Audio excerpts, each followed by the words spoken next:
Que Dieu soit loué. Êtes-vous prêts pour entendre la parole de Dieu? Alors je vous invite à prendre la Bible, dans le livre de Luc, l'évangile de Jésus que Luc a écrit.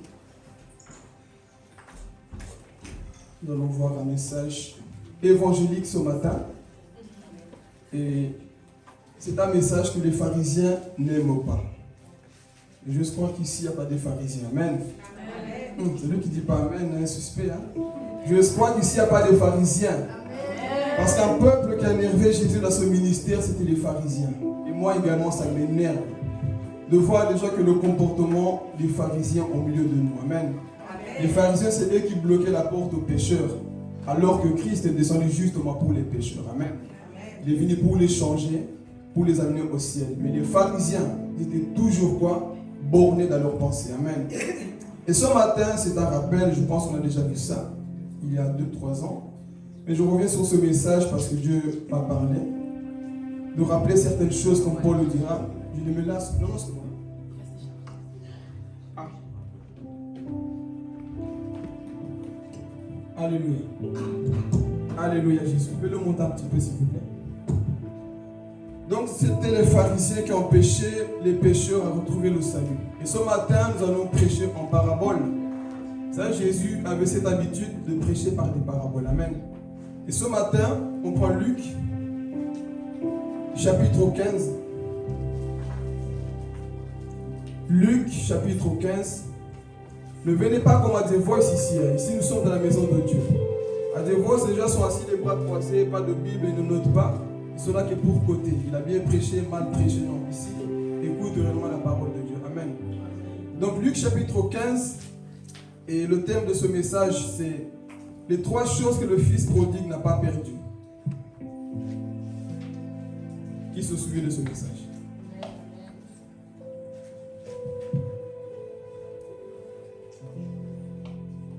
Les 3 choses que le fils prodigue n'a pas perdues. Oui, il a perdu sa maison, il a tout perdu, mais 3 choses que nous allons voir ce matin, que cet enfant n'a pas perdu. Et Luc chapitre 15, c'est un chapitre des paraboles. Et d'ailleurs, le livre de Luc est rempli de paraboles. Amen. Et ce matin, justement, nous allons voir le contexte et le pourquoi Jésus a parlé en parabole. Donc, Luc chapitre 15, au verset 11 que nous allons lire, jusqu'à 19. On ne va pas lire tout parce que nous connaissons déjà le contexte et l'histoire. Donc, si tu sens que tu as le sommeil, mets-toi debout. Amen. On y va, baby. Donc, c'est Luc chapitre 15, verset 11 jusqu'à 19. Je lis la parole au nom du Seigneur. Amen. Il dit encore, un homme avait 2 fils. Le plus jeune dit à son père, mon père, donne-moi la part de bien qui doit me revenir. Et le père leur partagea son bien.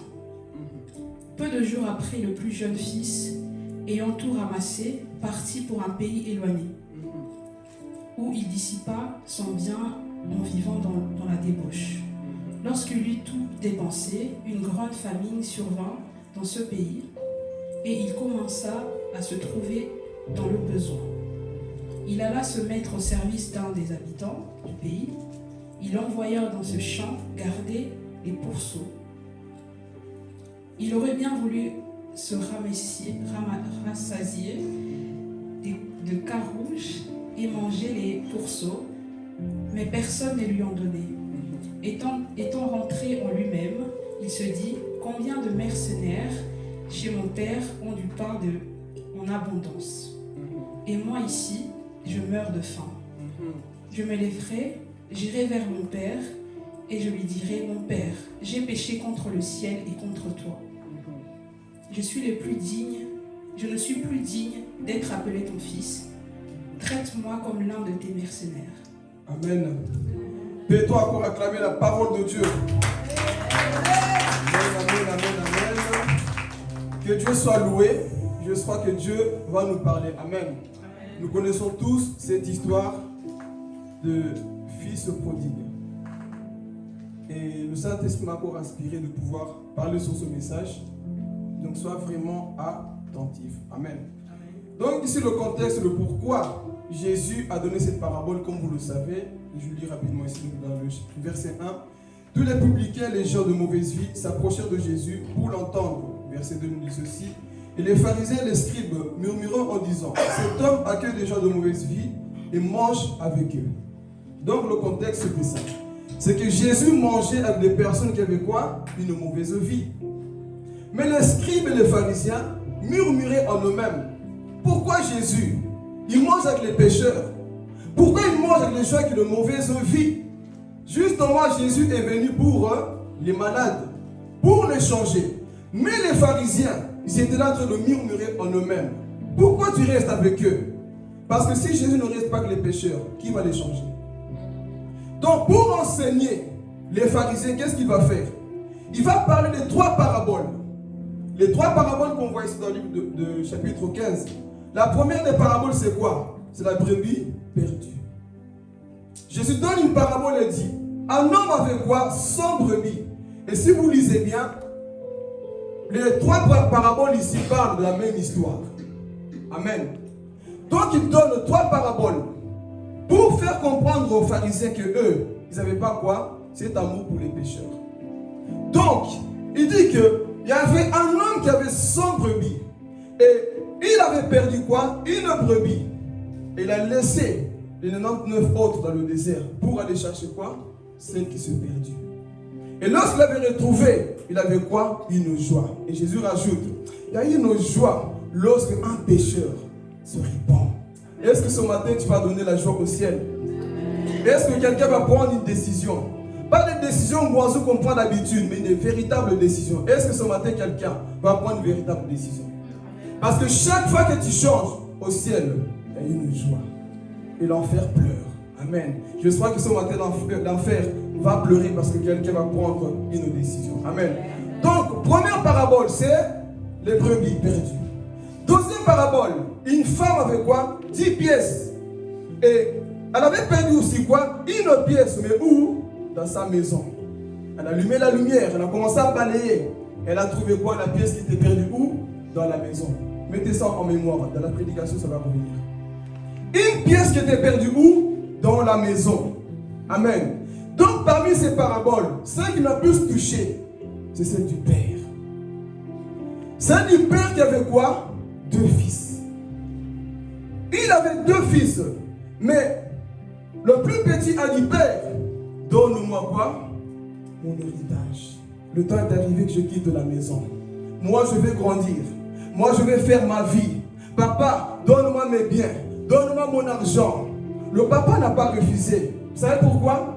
C'est Jésus qui est en train de donner la parabole. Et j'ai compris pourquoi. Jésus n'est pas celui qui va te supplier. S'il te plaît, ne pars pas. Jésus, il va te laisser partir. Amen.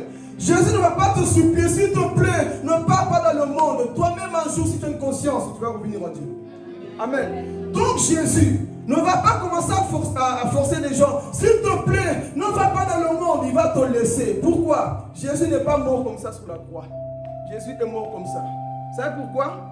Choisis la vie et choisis la mort. Et sur la croix, il y en a un qui a choisi la mort et l'autre qui a choisi la vie. Dans cette histoire, c'est ça que nous voyons aussi. Est-ce que vous suivez? Donc tu as le droit de choisir. Donc cet enfant a dit, papa, moi, donne-moi la part des biens qui me convient. Pourquoi? Je vais vivre la vie du monde. Je veux la vie de débauche. Parce que moi, je n'ai pas encore découvert. Mes amis m'appellent peut-être. Viens dans cette fête. Viens dans cet endroit. Nous, on s'amuse bien. Toi, chez ton père, tu es démodé. Mais la Bible dit que le père n'a pas parlé. Il a laissé faire. Il n'a pas changé d'attitude. Dis à ton voisin, le père n'a pas changé d'attitude. Soyez des pères, des chrétiens qui ne changent pas d'attitude quand les gens se perdent. Parce que si tu changes d'attitude, ces mêmes personnes ne reviendront jamais dans ta maison. Parce que vous allez comprendre après, ce qui a fait que la femme revienne, c'était quoi? L'amour que le père avait toujours pour cet enfant.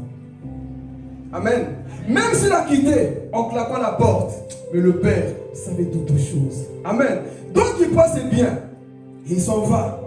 Il arrive dans un pays étranger, la Bible dit bien, un pays très éloigné. Et il arrive là-bas. Au début, tout allait bien. Il avait encore les biens. L'argent, tout était là. Mais qu'est-ce qui va se passer? Une famine est venue. Mon frère, je vais te dire ce matin, tu es bien dans la maison de Dieu. Tu es bien dans la présence de Dieu. Le monde que tu convoites n'a rien à te donner. ce monde que nous vivons n'a rien à nous donner. Et un jour, une famille, et d'ailleurs cette famille est déjà dans le monde. Mais ce matin, je suis venu dire à quelqu'un, ce monde-là n'a rien te donner. Qu'est-ce que tu convoites à cause dans le monde? Tu es comme cet enfant qui a quitté la maison de son père et il arrive là-bas. Il voit la famine, il gaspille tout ce qu'il avait. Et il commence à réfléchir. Il dit, hey, qu'est-ce qui se passe ici? Loin de l'autorité, loin de son père qui représente l'autorité, loin de son grand frère qui représente quoi? L'autorité. Beaucoup de chrétiens veulent s'éloigner parce qu'il n'y a plus l'autorité. Comme cet enfant, là où il y a l'autorité, tu ne veux pas rester. Pourquoi? Je fais ce que je veux. Dans la vie chrétienne, tu ne fais pas ce que tu veux. Dans cette vie, tu ne fais pas ce que tu veux, mon frère, ma soeur. Raison pour laquelle aujourd'hui, nous avons beaucoup de chrétiens rebelles. Pourquoi? Parce que c'est des chrétiens qui veulent faire ce que moi je veux. Oh, dans le monde, il n'y a pas de limite. Dans le monde, tu peux faire ce que tu veux. Tu peux boire, tu peux fumer, tu peux consulter tout ce que tu veux. Mais dans la maison de Dieu, il y a la loi qu'on doit obéir. Mais cet enfant a dit, je m'en fous de la loi de Dieu. Je fais ce que je veux. Je m'habille comme je veux. J'insulte comme je veux. Je dors quand je veux. Ici, il n'y a pas de limite. C'est ça que beaucoup de chrétiens, beaucoup de personnes font. Ils n'aiment pas la présence de Dieu. Pourquoi? Parce que là, on va te gogola. Là, on va te corriger. On va te dire, ma soeur, on ne s'habille pas comme ça. Ma soeur, on ne parle pas comme ça. Ah ah. Si c'est comme ça, moi, je vais dans le monde. Mais va dans le monde. Un jour, Dieu détruira ce monde. Tu es comme cet enfant. Il est parti. Et il arrive là-bas maintenant. Il voit. Hey, je suis en train de perdre tout ici. Tout l'héritage que son père a donné commence à quoi? À se perdre. Et cet enfant commence à réfléchir. Wow. Moi, j'étais bien chez mon père. Je suis en train de souffrir ici. Qu'est-ce que je dois faire? Il commence à réfléchir. Il voit comment on l'a engagé. Lui qui était bien dans la maison de son père, il commence à diriger les pourceaux, les cochons. Combien de chrétiens ici vous dirigez les cochons? Et vous savez même qui va prêcher cet enfant? Les cochons, dites-moi le cochon.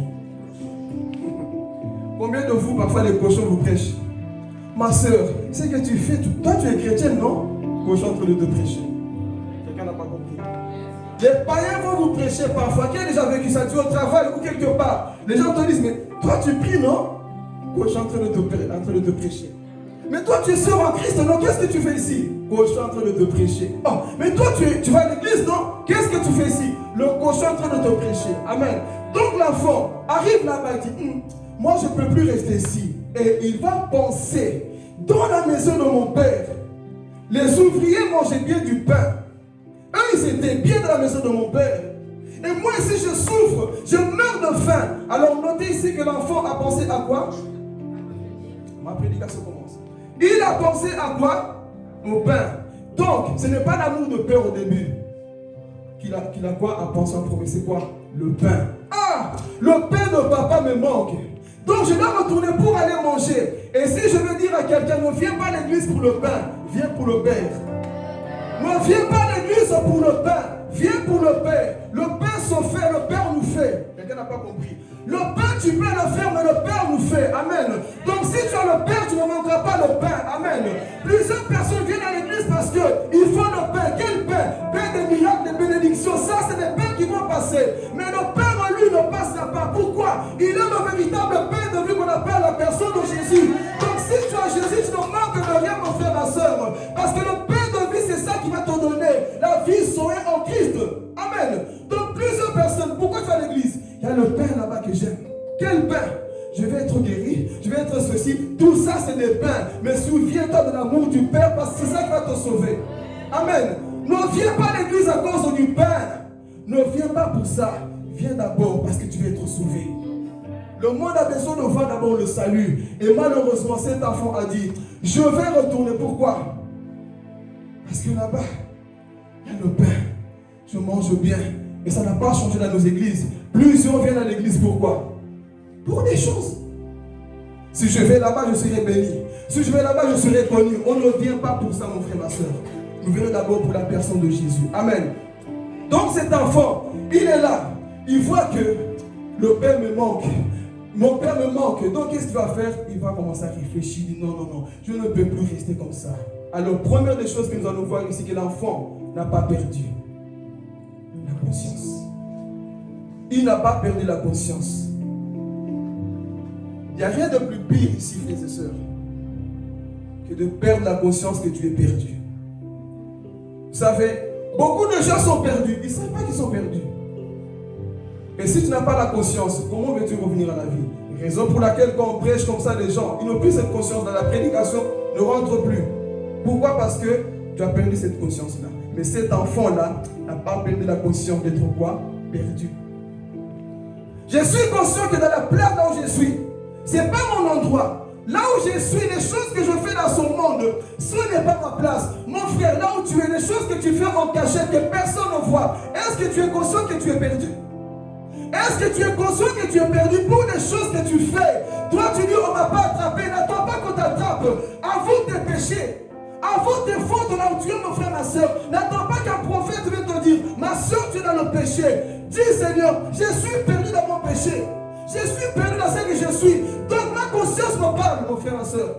Quand tu fais quelque chose, la première personne qui te prêche, c'est ta propre conscience. Quand tu fais le mal, est-ce que tu ne le sais pas? Quand tu agis mal, est-ce que tu ne sais pas que ce que tu fais, ce n'est pas bien? Nous avons tous une conscience, mais malheureusement, plusieurs l'ont perdu. Plusieurs l'ont perdu. Tu as cette conscience-là, mais tu la bafoues. Mais ce matin, Dieu est venu te dire, pour te dire encore ce matin, que tu dois avoir la conscience que tu es perdu. Amen. Le monde a besoin de savoir qu'ils sont perdus. L'église parfois a besoin de savoir que je suis perdu, Seigneur.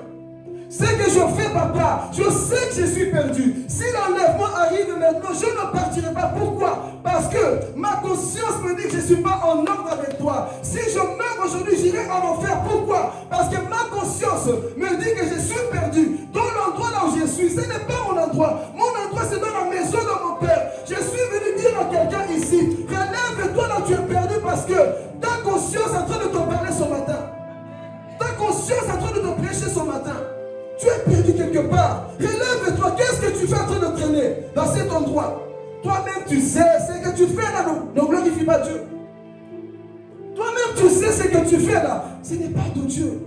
Ta conscience te parle, mais tu bafoues. Et ce matin, je suis venu te dire que tu dois sortir de là. Combien de chrétiens avons-nous aujourd'hui? Ils sont à l'aise dans le péché. Comme cet enfant au début. Mais, dites avec moi, il avait une conscience. Il avait une conscience. J'ai cette conscience-là que je suis perdu. Et il rentre en lui-même. Il voit non. Où est-ce que je suis, Seigneur? Regarde mes habitudes. Regarde ma façon de faire. Je dois sortir d'ici. Ce n'est pas ma maison. Papa me manque. Papa me manque. Souviens-toi, mon frère, ma soeur, là où Dieu t'a parlé. Et aujourd'hui, tu te trouves là où il ne faut pas. Ce message, c'est pour te ramener dans ton premier amour, mon frère. Ce message, c'est pour que tu reviennes dans la maison du Père. C'est un appel pour quelqu'un. C'est pour que tu reviennes. Mais pour ça, Dieu est en train de parler à ta conscience. Tu le sais. Tu le sais, mon frère, ma soeur. Que là où tu te trouves, là, c'est là où tu dois être. Tu as voulu la richesse de papa. Tu as voulu les biens de papa. Et te voici quelque part. Tu as tout dépensé. Tu as donné ton corps aux païens. Tu as tout donné aux païens. Et le monde a détruit aujourd'hui. Et fais attention. Afin de continuer comme ça, une maladie un jour peut arriver. Une maladie peut arriver un jour. Une situation peut arriver un jour. Cet enfant mange la nourriture de cochon. Imaginez-vous. Combien de chrétiens aujourd'hui, vous mangez, nous mangeons la nourriture de cochon. Les choses que nous voyons aujourd'hui, mais le Père ce matin n'a pas fermé le ciel encore. Je suis venu dire à quelqu'un que la porte de la grâce est encore ouverte. Le chemin est encore ouvert. Jésus t'appelle ce matin. Oh, Jésus t'appelle ce matin. Humilie-toi, dis Seigneur, c'est vrai papa. Là où je me trouve, ce n'est pas ma place, Seigneur. Ce que je fais, ce n'est pas ce que je dois faire. Et je sais que tu m'appelles, Seigneur. Je vais me rénover. Ma conscience me parle là où je suis. Même si le prédicateur ne me parle pas, dans ma conscience, parfois tu es seul, tu pleures. Tu sais que Dieu est en train de te parler. Parfois tu es seul. Dieu est en train de te parler dans ta conscience. Et tu sais que ce que tu vis là, ce n'est pas de Dieu. Enlevez-vous les masques, s'il vous plaît. Revenons à Dieu. Les temps sont mauvais, frères et sœurs. Là où tu te trouves, ce n'est pas ça que Dieu veut pour toi. Te voici à bien n'importe comment. Te voici, tu as tout dépensé, gaspillé les dons que Dieu a mis en toi. Tu es peut-être un évangéliste ici dans ce lieu. Un futur pasteur, futur chant de l'Éternel, prophéteur de l'Éternel. Mais tu es en train de gaspiller. Tu es en train de gaspiller les dons que Dieu t'a donnés dans le monde. Ton héritage, c'est ça. Tu es en train de gaspiller la belle foi que Dieu t'a donnée pour le monde.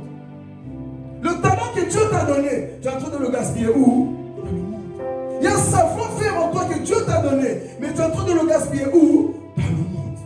Mais ce matin, le Père te dit, ma fille, mon fils, j'ai besoin de toi pour mon œuvre. Il t'appelle quelque part. Amen. Donc il n'a pas perdu quoi? La conscience. Cette conscience, tu ne dois jamais la perdre, mon frère, ma soeur. Cette conscience doit toujours te ramener vers Dieu. Amen. Et si nous avançons, deuxième des choses que cet enfant n'a pas perdu, c'est quoi? Il n'a pas perdu la mémoire. Je suis venu dire à quelqu'un ici, peu importe là où tu peux tomber, aie toujours la mémoire. Que dans la maison de papa, je me souviens comment j'étais. Oh Adam, souviens-toi comment tu étais dans le jardin d'Éden. Souviens-toi quand le Père venait. Souviens-toi quand tu pleurais, mon frère, ma soeur, dans la chambre. Souviens-toi quand tu avais cette intimité. La mémoire, mon frère, ma soeur, doit te ramener à Christ.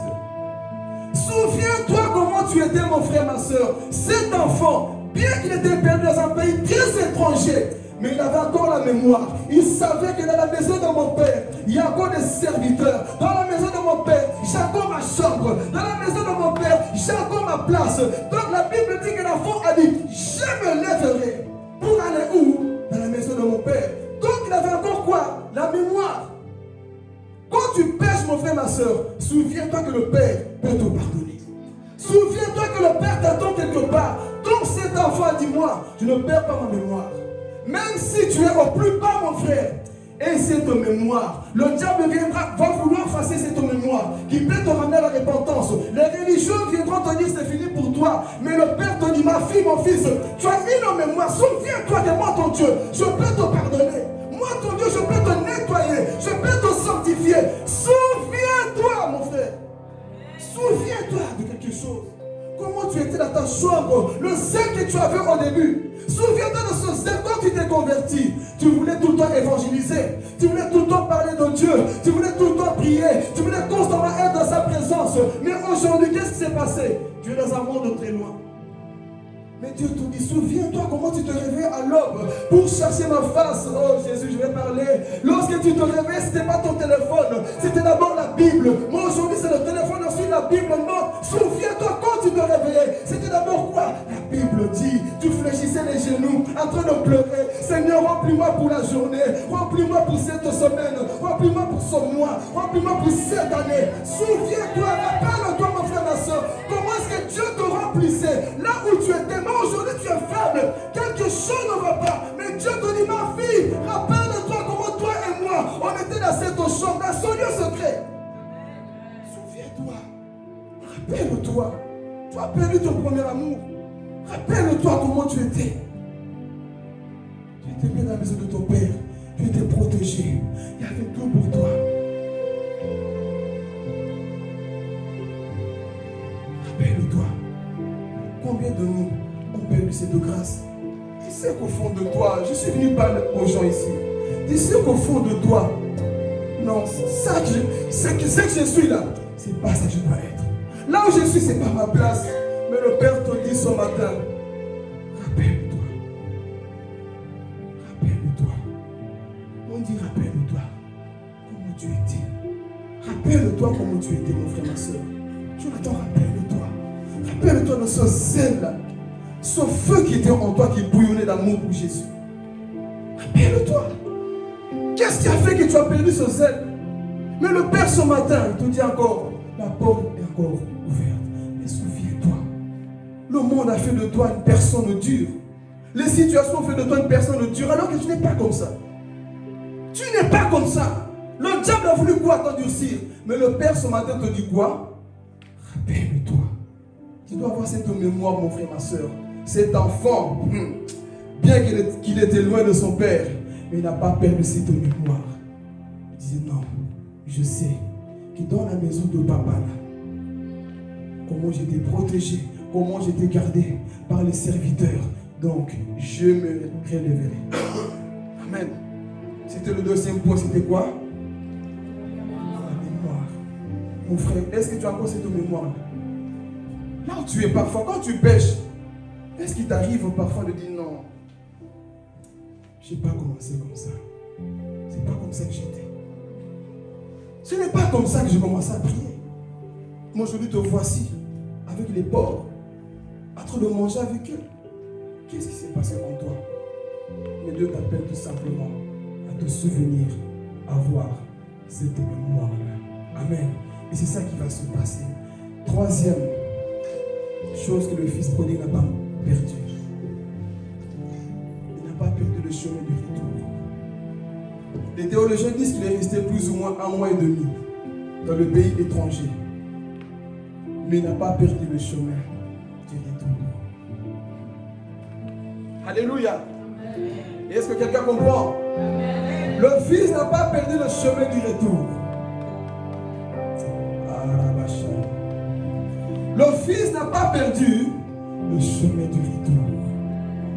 Il était là. Ah, je suis perdu, mais comment? Qui viendra me chercher? Toi-même tu as quitté. Toi-même tu as la décision de retourner dans la maison de ton père. Il n'y a pas d'ange qui viendra te chercher. Si toi-même tu as péché, rappelle-toi qu'il y a le chemin. Tu connais le chemin de l'église. Tu connais le chemin de ton Dieu. Amen. Donc tu connais le chemin. Je suis venu dire à quelqu'un ce matin que cet enfant n'a pas perdu le chemin. N'a pas perdu le chemin. Pourquoi? Parce que la Bible dit, Maman Lisa, Jean chapitre 14, verset 6, je suis le chemin, la vérité et la vie. Donc quel que soit où tu es perdu, n'oublie pas que Jésus sauve encore. N'oublie pas que Jésus est ton chemin, le chemin qui amène vers le Père. Donc tu peux te perdre, peu importe le niveau de ton péché. Jésus est le chemin qui t'amène vers le Père, vers la maison de ton Père. Alléluia. Donc ce chemin s'appelle qui? Jésus. Donc cet enfant a dit, je n'ai pas perdu le chemin. Le chemin c'est qui? Jésus lui-même. Amen. Donc j'irai jusqu'à la maison de mon Père. Pourquoi? Parce que je n'ai pas perdu ce chemin-là. Pour aller où? Chez mon papa. Combien de personnes aujourd'hui ont perdu le chemin? Tu changes de religion. Tu quittes l'église. Tu te perds. Je vais parler. Tu te perds à cause de quoi? Des situations. Celui qui connaît Jésus va rester sur le chemin. Je vais parler. Même si ce chemin est dur, c'est Jésus. Même si ce chemin est rempli d'épreuves, c'est Jésus. Même si je vois tout noir, c'est Jésus. Même si je ne comprends pas, c'est Jésus. Même si je suis rejeté, c'est Jésus. Même si j'ai tout perdu, c'est Jésus. Je suis venu dire à quelqu'un, reviens à Jésus. C'est le vrai chemin qui va t'amener au ciel. C'est le pont qui t'amène vers le Père. Alléluia. Quel que soit là où tu es tombé, rappelle-toi qu'il y a un chemin que tu peux encore prendre. Et ce chemin, c'est Jésus. Si tu es tombé dans la sorcellerie, que le diable te dit tu ne changeras pas, je vais tuer ton âme, dis-lui, au nom de Jésus, je retournerai. Je vais abandonner la sorcellerie. Alléluia. Je vais abandonner le mal pour suivre quoi? Le chemin qui est Jésus. Amen. Je vais suivre le chemin qui est Jésus. Et il n'a pas perdu ce chemin-là. Concentrez-vous, le message c'est ici, c'est pas par là. Amen. Regardez par ici, s'il vous plaît. Le chemin, c'est qui? C'est Jésus. Donc, je me lèverai. Et c'est qui? C'est le chemin que je dois suivre. Je ne changerai pas de religion. Je ne changerai pas d'église. Je ne changerai pas d'endroit. Parce que je sais qui est le chemin. La vérité et la vie. C'est mon Jésus-Christ. C'est ça qui va se passer. Cet enfant n'a pas perdu son chemin. Il dit, moi, je me lèverai. Je vais suivre. Est-ce que tu as encore cette conscience? Que tu as encore ce désir en toi, là où tu te dis, Jésus c'est mon chemin. Ton chemin c'est devenu qui aujourd'hui? Ton chemin c'est devenu qui aujourd'hui? Le pasteur n'est pas un chemin. Le prophète n'est pas un chemin. Bishop n'est pas un chemin. La religion n'est pas un chemin. Mais Jésus c'est le vrai chemin. Voilà pourquoi on dit, peu importe ta religion, il n'y a qu'un seul chemin, c'est Jésus. Jésus n'est pas venu pour la religion. Il est venu être quoi? Le chemin. Et ce matin, je suis venu dire à quelqu'un, il y a un chemin qui est tracé devant toi. Et lui-même qui est le chemin, il est aussi quoi? La porte des brebis. Les brebis quoi? Perdues. Et ce matin, est-ce que quelqu'un est conscient qu'il y a encore un chemin là où tu peux toquer? Où est-ce que tu es perdu quelque part? Où est-ce que tu es perdu? Où est-ce que ça ne va pas? Que tu peux dire, Seigneur, c'est toi mon chemin que je vais suivre. C'est toi, papa, je vais me relever. Il a pris la décision de quoi? De se relever. Et s'il a fait quoi? Il s'est repenti. Dis tellement la repentance. Lorsqu'il a pris la repentance, il a fait quoi? Il est rentré en lui-même. Beaucoup de chrétiens ne rentrent plus en eux-mêmes. Entre en toi-même. Ne dis pas c'est Annie, c'est un tel. Entre en toi-même. Parce que l'église aujourd'hui, nous sommes devenus quoi? Les accusateurs. C'est Jonathan. Tu as voulu le bien, non? Tu t'es perdu là-bas à cause de qui? Tu as ouvert ta bouche, non? Tu es perdu là-bas à cause de qui? Tu as ouvert tes jambes, non? Tu as ça à cause de qui? Ton propre péché va te suivre un jour. Arrêtons d'accuser les autres. Entre en toi-même. Dis à ton voisin, entre en toi-même. Entre en toi-même. Dis parfois, pleure, Seigneur, mon cœur est mauvais. Arrêtons d'accuser les gens. Vous n'êtes pas fatigué, église. Tout le temps, c'est à cause de lui, j'arrive pas. Bébé qu'adonne, bébé qu'adonne. Tu es un bébé. C'est toi-même qui fais, ça ne va pas. Et tu es en train d'accuser quoi? C'est à cause d'un tel. Mon frère, c'est à cause de toi. Nous aimons trop accuser les autres. Non, c'est à cause de lui que je n'avance pas. C'est à cause de lui que j'ai vu ses problèmes. C'est à cause de ta propre bouche. C'est à cause de toi-même. Cessons d'accuser les autres, mes frères et sœurs. Entre en toi-même et vois plutôt où est-ce que tu dois changer. Dis, Seigneur, c'est vrai, j'ai un mauvais cœur. Il y a le péché qui est en moi. C'est ce qui fait que j'agis toujours comme ça. Mais la Bible dit que cet enfant a fait quoi? Il est rentré en lui-même. Il a dit non, c'est de ma faute. Je vais me répartir. Je vais quoi? Me relever. Et je vais tourner où? Vers la maison de mon Père. Et qu'est-ce qui va se passer? On a vu les 3 points. Il va faire quoi? Il va prendre son chemin. Mais l'enfant, souvenez-vous quand il a quitté la maison de son père, bien habillé. Il était tout bien, belle apparence. Mais en retournant chez son père, défiguré. C'est ça que le monde fait. Le monde nous a défigurés. Le monde a sali nos vêtements, notre robe. Le monde nous a écartés de Dieu. Et cet enfant, le voici en train de retourner chez papa. Je ne sais pas comment est-ce qu'il marchait la fatigue. Il arrive chez son père. Vous avez tout déchiré. Et Deutéronome chapitre 21 nous dit, lorsque un enfant à cette époque était rebelle, il y avait des gens qui étaient autour de la ville, qui attendaient l'enfant rebelle pour le lapider. Lisez Deutéronome chapitre 21, je pense à partir du verset 18 jusqu'au 21. Lorsque l'enfant se rébellait, les gens allaient consulter les gens de la ville. Et lorsque cet enfant rebelle revenait, on devait le lapider. Et pendant que lui y venait, la Bible dit quoi? La Bible va dire que le père a vu de loin. Le père a vu de loin. Je suis venu dire à quelqu'un ici, sors de la culpabilité, le père t'a vu de loin. Même si pour toi, tu as changé d'apparence, lui connaît ton cœur. Il connaît ton cœur. La Bible dit que le père a vu l'enfant de loin. Il a dit, oh l'histoire d'amour, ça c'est mon fils. Reviens à la maison. Ça, c'est mon enfant qui est en train de marcher comme ça, avec les habits sales. Mais si c'était les gens de la loi, toi, tu as encore péché. Toi, tu vas en enfer. Non, le Père dit, viens, je vais te montrer c'est quoi l'amour qui change les gens. Je vais te montrer c'est quoi qui change les gens. Et je vais dire une chose ici. Prêcher la vérité sans vertu enfonce les gens. Quand tu prêches avec amour, ces gens vont rester. J'aime un homme qu'on appelle Charles Finet. Un homme qui a ramené un réveil. Il prêchait la sanctification, comme tu ne peux pas t'imaginer. Mais tu l'écoutes seulement, tu sens l'amour. Et là, dans l'histoire, on dit, tous les gens, presque eux tous, sont restés dans la foi. On a compris son secret, c'est quoi? Il avait un amour profond pour les âmes. Moi, aujourd'hui, nous assistons aux prédicateurs pharisiens. Ils sont qui te prêchent comme s'il a déjà un couteau pour t'assassiner. C'est pas ça qu'il faut. Il faut être comme son père, parce que son père en soi, c'était le type de Christ, c'était Jésus. Il t'attend quelque part. Amen. Donc il attendait. Et il voit, ça c'est mon fils. La Bible dit que le père a couru vers qui? Son fils. Mon fils. Le fils qui était perdu. Le père le fait quoi? Oh, Jésus n'a pas peur de t'embrasser dans tes habits sales. Jésus n'a pas peur de t'embrasser dans ton péché. Il n'a pas peur. Jésus, c'est pas comme nous les hommes. Jésus n'a pas honte de t'embrasser dans ton impudicité pour te changer. Parce qu'il peut faire de toi la plus grande prophétesse. Oh, c'est ça que vous ne comprenez pas. Voilà pourquoi on dit, si ça dépendait des hommes, Pierre ne serait jamais un pasteur un jour.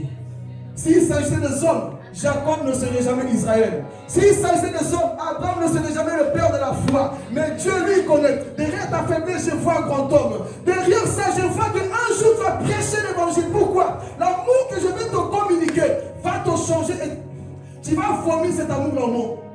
Amen. Donc jusque-là, ne plus que tu es dur comme ça, qui a changé? Cet amour va te permettre quoi? De s'asseoir dans la parole de Dieu. Et le Père éternel a entendu, non, ça c'est mon fils.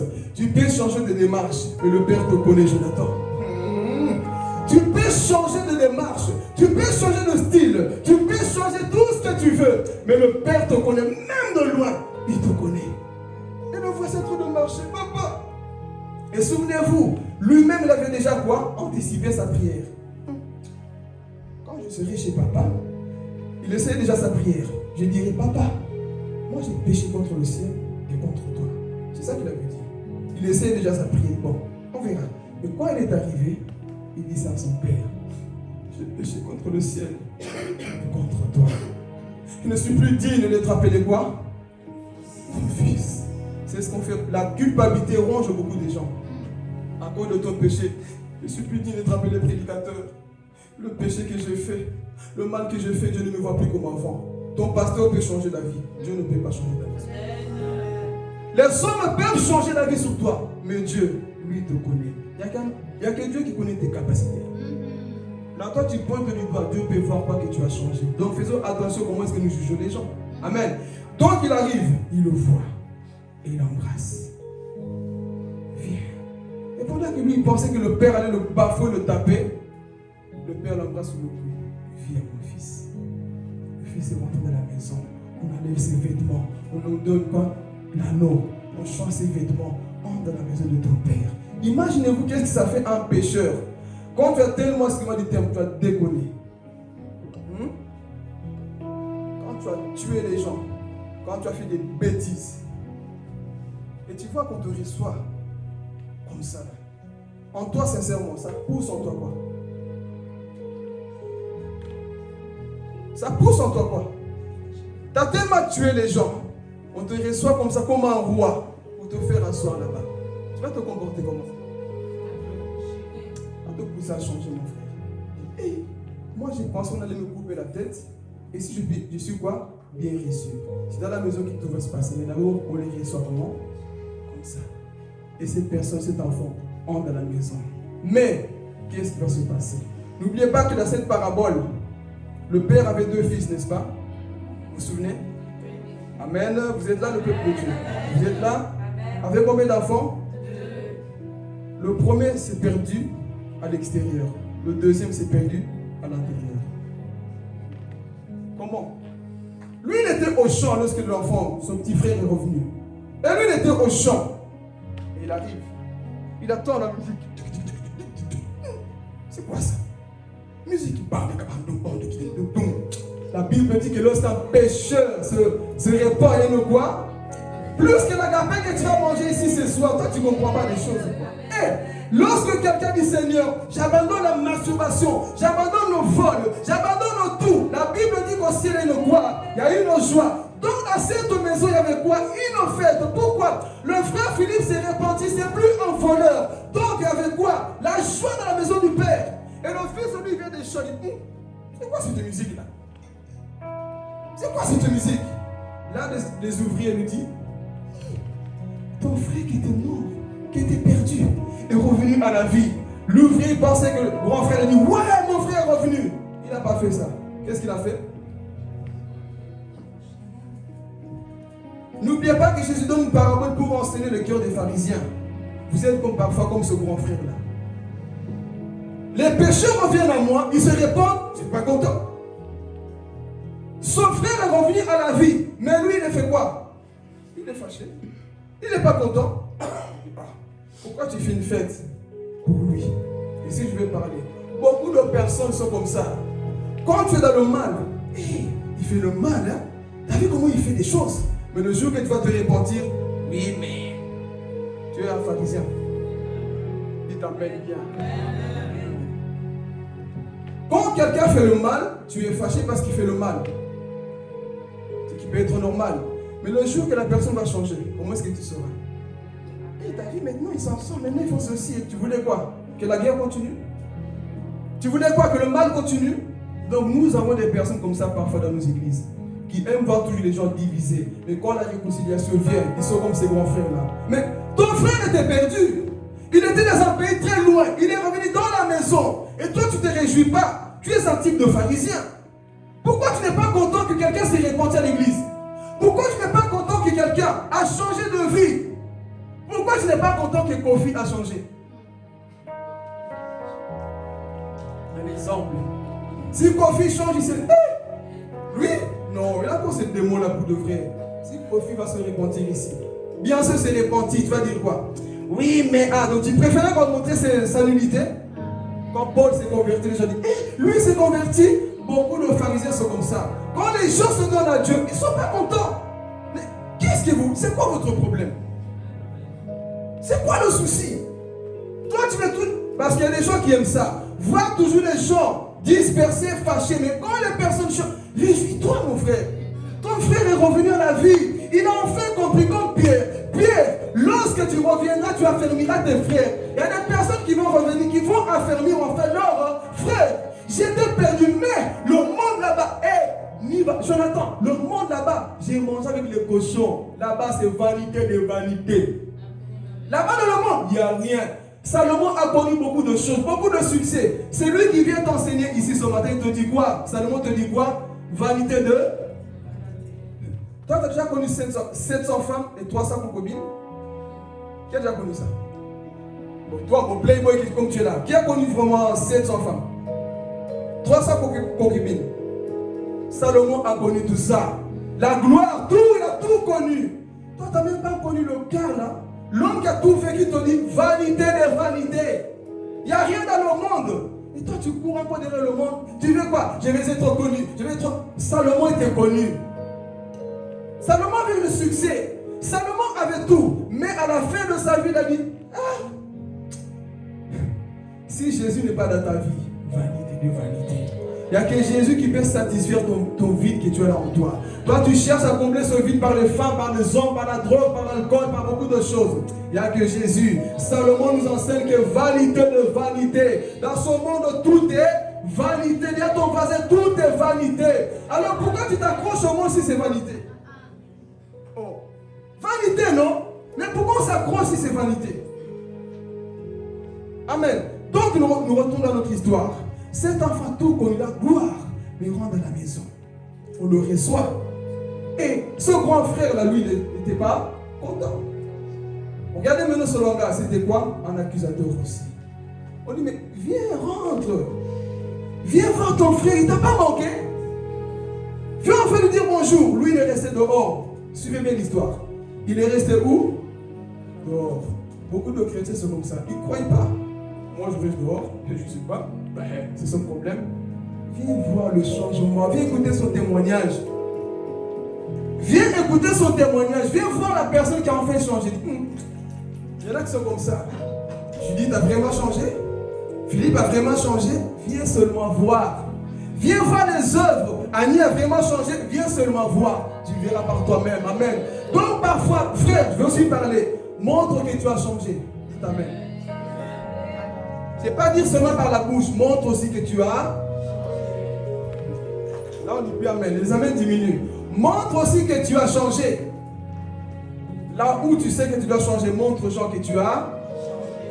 Mais parfois c'est compliqué. Hein? Bon, j'avance parce que sinon, vous allez vous fâcher. Donc on voit cet enfant, le grand frère, était quoi? Fâché. Je ne suis pas content. Comme s'il voulait que la maison pour lui-même.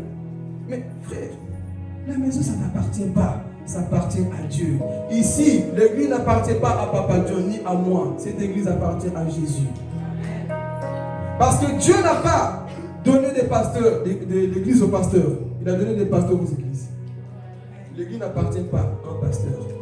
Donc laisse Dieu être Dieu dans sa maison. Et cet enfant est revenu. Mais écoutez le langage de ce grand frère.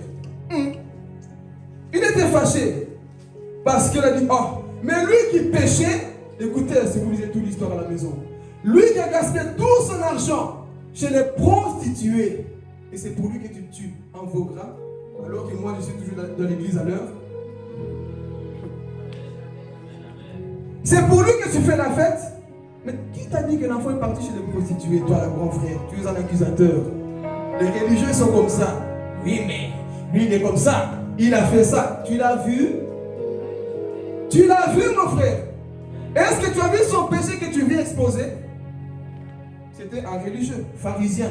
Oui, mais lui, il a tout gaspillé. Bien, l'argent que tu lui as donné, il est parti tout gaspiller où? Dans le monde. Et maintenant, c'est pour lui que tu fais la fête. Il ne mérite pas. En gros, il disait quoi?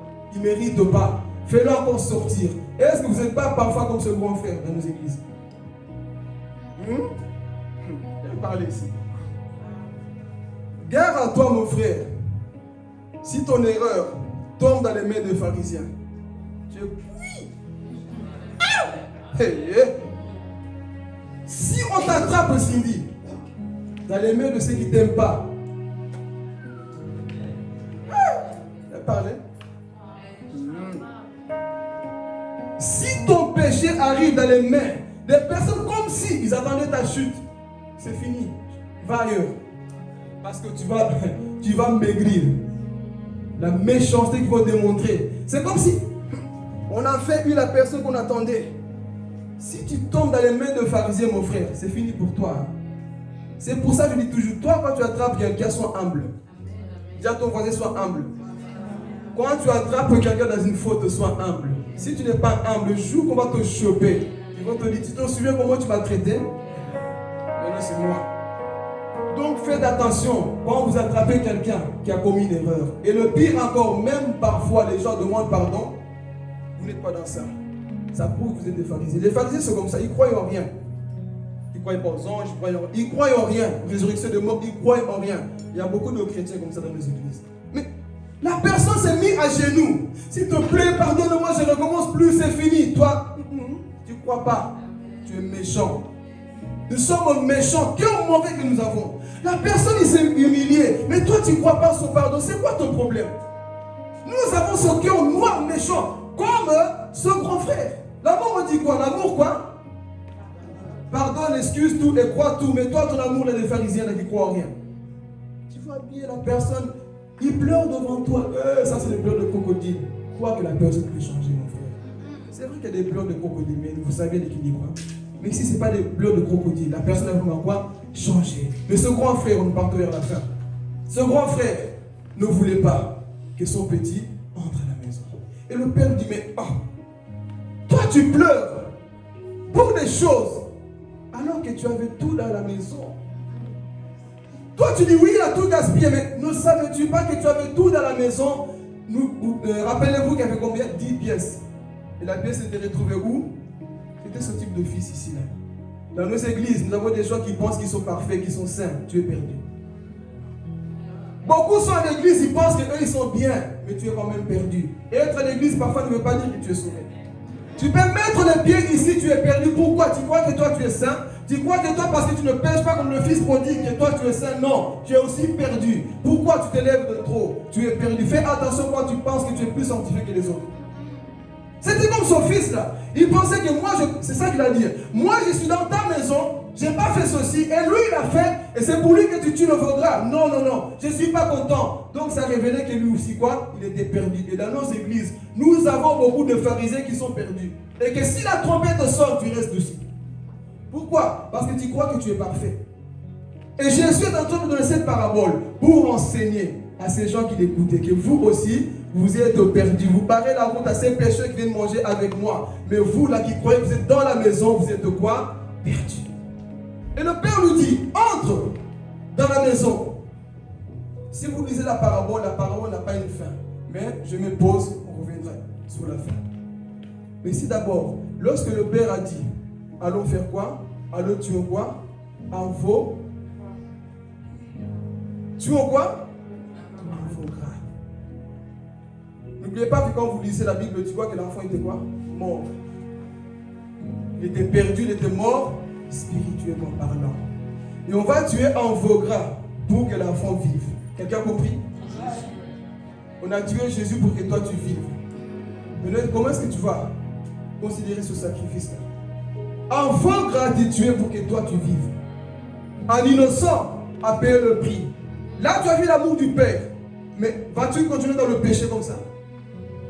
Maintenant, oui, tu es dans la maison de Dieu. Un innocent a payé le prix qu'on appelle Jésus, le type de veau gras ici qu'on a tué. Mais toi maintenant, vas-tu continuer dans le péché? Ah, ici je vais parler, il ne faut pas vous fâcher, c'est la fin. Oui, Dieu t'a reçu. N'oubliez pas, quand vous m'écoutez, il faut bien écouter. Hein.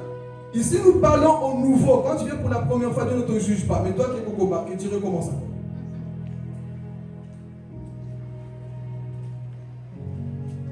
Amen, l'église. Amen. Toi qui es Kokoba, qui est assis dans l'église, comme ce grand frère-là, pourquoi tu recommences toujours les mêmes choses? Pose la question à ton voisin, jusqu'à quand on va te prêcher. Jusqu'à quand on va te prêcher? Les nouveaux, oui, on les reçoit comme l'enfant prodigue. Maintenant, toi qui es là, qui commet constamment des péchés, c'est là où nous disons l'équilibre. Là, toi, on peut te juger. Les nouveaux, on ne peut pas les juger. Mais toi qui es assis, tu es converti, ça fait 5 ans, 6 ans, 10 ans, mais tu commets toujours le même péché. Toi, on ne va pas tuer le veau gras. C'est le diable qui va te tuer. Parce que le veau gras, Jésus a déjà été quoi? Tué. Mais toi, tu continues encore dans ton même péché. Dieu fera justice aussi. Ah oui, tu t'es perdu, le Père t'a tout donné, mais tu continues à pécher avec conscience.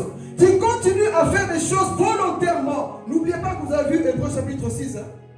Vous vous souvenez? Tant que chrétien, tu peux perdre ton salut. Dites Amen, c'est vrai. Tant que chrétien, sache que Dieu peut effacer ton nom dans le livre de vie.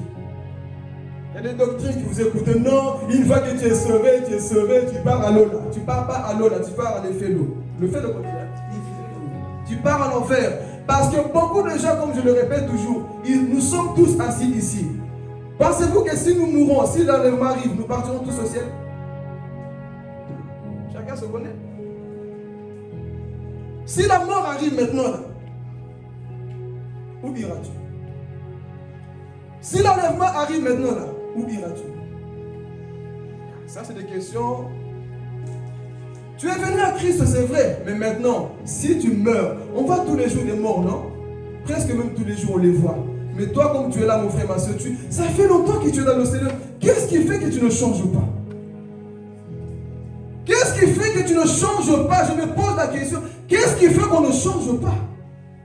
La parole est prêchée et on écoute au ventre toujours la même chose. Le Père t'a aimé, il t'a montré l'amour, mais cet amour ne te pousse pas à changer. Cet amour qu'il a démontré ne te pousse pas au changement. Qu'est-ce qui se passe en toi, frères et sœurs? Tu as écouté la parole de Dieu, mais rien ne change. Toujours la même personne. Il n'y a pas avant et après. Toujours le même comportement. Alors que Christ, comme tu dis, m'a aimé, s'est donné pour toi. Mais il n'y a pas de changement. Et ce matin, prends la décision de vraiment dire, Seigneur, que la fête se passe au ciel grâce à mon changement. Grâce à ma repentance, Seigneur, que je pars enfin au ciel. Tu n'es pas fatigué d'être la personne que tu es. Est-ce que nous ne sommes pas fatigués à être les mêmes personnes que nous sommes? Il faut prendre des décisions ce matin. Amen. Nous retrouvons vers la partie de la fin. La Bible dit dans cette parabole, on ne voit pas la fin. La Bible dit quoi? Ils ont invité, lisons-le pour ne pas dire c'est moi qui le dis. Le dernier verset. En même temps, c'est cette invitation que Dieu te fait ce matin. J'ai la parole au nom du Seigneur. Mais il fallait faire la fête et nous réjouir. En effet, ton Père qui est là... Attends, monte un peu plus haut, verset 30, je pense. Verset 30. 31.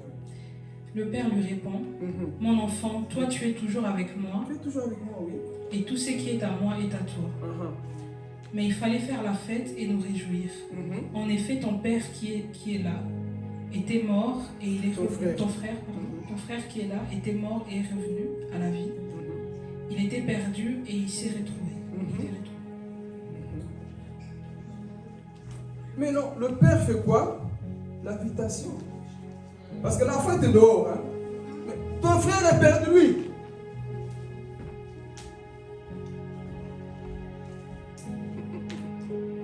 Rongé par le mal. Moi, j'ai toujours fait le bien.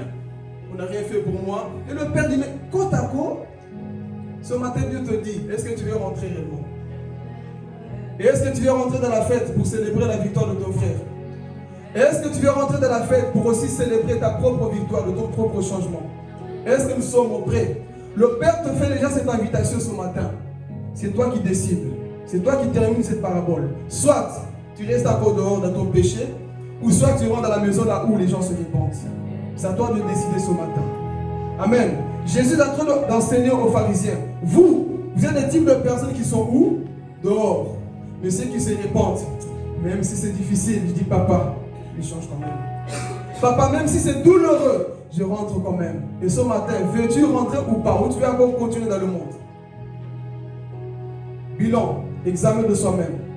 Veux-tu rentrer ou veux-tu rester encore à l'extérieur? La semaine va commencer. Prends des défis maintenant. Cette semaine, tu sais déjà ton programme. Mais prends déjà la décision de ce que tu vas faire cette semaine. Consacre-toi, donne-toi, abandonne les choses que Dieu te demande. C'est toi qui dois décider ce matin. Le Père est en train d'appeler ce matin. Le Père est en train de dire, c'est toi qui vois. Vas-tu rentrer ou vas-tu rester? Vas-tu célébrer ton frère qui est revenu ou vas-tu rester encore dans ton champ, là où tu es devenu mauvais, orgueilleux, impudique, méchant? Vas-tu rester là-bas? C'est toi qui décides ce matin. C'est toi qui prends la décision ce matin. Que veux-tu faire? Que veux-tu choisir ce matin? Tu dis c'est un message évangélique. Que veux-tu faire ce matin? Parce que la décision que tu vas prendre ici, Dieu le prendra au sérieux. Et je vous dis, je suis sérieux. Moi aussi, je la prendrai au sérieux. Papa nous la prendra au sérieux. Maintenant, c'est à toi de décider. C'est à toi de décider ce matin. Veux-tu rester dehors ou veux-tu rentrer? Comment tu apprends les décisions dans ton cœur? C'est fini là où nous prêchons, on dit Amen, on ne sait même pas si les gens ils ont changé ou quoi, s'ils ont pris des décisions ou pas. Non, il est temps qu'on sache, comme le peuple, ils ont écouté bien prêcher. Que doit-on faire? Parfois après une prédication, que doit-on faire aussi? Dieu t'a parlé, Dieu t'a convaincu quelque chose, mais ce matin, c'est toi qui décides. Et si ce n'est pas seulement pour les pécheurs, même toi, tu es peut-être comme ce garçon qui était dans la maison, qui pensait qu'il était sauvé, qui pensait qu'il était quoi? Justifié. Mais en soi de la présence de Dieu, il était perdu. Où es-tu ce matin? Tu en es où avec ton Dieu? Prends réellement une véritable décision. Parce que ton salut est beaucoup plus important que la honte que tu veux avoir dans ce lieu. Il faut que tu sois une nouvelle créature, une nouvelle personne qui prend des décisions ce matin. Et Dieu t'appelle ce matin. Il t'appelle ce matin, mon frère, ma soeur, afin que tu prennes ces véritables décisions. Veux-tu être une nouvelle créature dans le Seigneur? Tu te mets debout, s'il vous plaît. Et nous allons tous fermer les yeux. Ceux qui veulent changer, levez la main, on va prier pour vous. Juste ceux qui veulent le changement. Là où tu es, on se met tous debout, s'il vous plaît. On va prier pour les personnes qui veulent le changement. Et ce changement, ça ne soit pas parce qu'on t'a poussé, on t'a prêché. Que ça soit vraiment un changement radical. Ce matin, dit Seigneur, je prends un changement. Je me décide, Seigneur. Je refuse, mon Dieu, mon roi, de continuer dans ces habitudes. Je refuse, mon Dieu, mon roi, en levant la main, papa, c'est pas